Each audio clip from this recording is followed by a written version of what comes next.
दोस्तों जेठालाल को क्यों जरूरत पड़ गई खायम चूर्ण की। हाँ दोस्तों, तारक मेहता में आपने देखा कि चाचा जी के यात्रा पे निकलने के बाद जेठालाल को दो जगह से खाने के लिए निमंत्रण आता है। पहला अंजलि भाभी के यहाँ से और दूसरा बबीता जी के यहाँ से। दोस्तों पहले अंजलि भाभी ने जेठालाल को खाने पर बुलाया और उन्होंने इस इनविटेशन के लिए अपना बाहर जाने का प्लान भी कैंसिल कर दिया।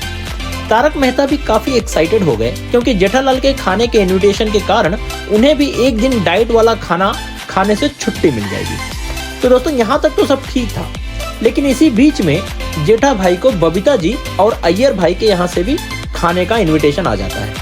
अब जेठालाल ठहरे जेठालाल, तो वो बबीता जी को ना कैसे बोल सकते हैं, तो उन्होंने बबीता जी को भी हाँ बोल दिया। दोस्तों अब अंजलि भाभी के यहाँ डिनर पर इतनी बढ़िया डिश बनी थी कि जेठालाल अपने आप को रोक नहीं पाए और उन्होंने दबा के खा लिया। उसके बाद वो बबीता जी के यहाँ वापस खाना खाने के लिए निकल पड़े क्योंकि वो बबीता जी के इनविटेशन को ठुकरा नहीं सकते थे। दोस्तों वहां पर उन्हें जोरदार खाना खाना पड़ा और अय्यर ने मौका देख के चौका मार दिया और उसने जेठालाल को ठूस ठूस के खाना खिलाया। उसके मुंह में रसगुल्ला भी ठूस ठूस के डाला। अब इतना खाना खाने के बाद जेठा भाई को तो हवा बाण हर्रे चाहिए ही चाहिए ताकि पेट उनका कुछ हल्का हो सके। तो दोस्तों तारक मेहता का अगला एपिसोड जेठा भाई के पेट के गैस से, माफ कीजिएगा, उनके पेट के उलट पुलट के कारण हमें भरपूर हंसाएगा और इसलिए आगे देखते रहिए तारक मेहता का उल्टा चश्मा।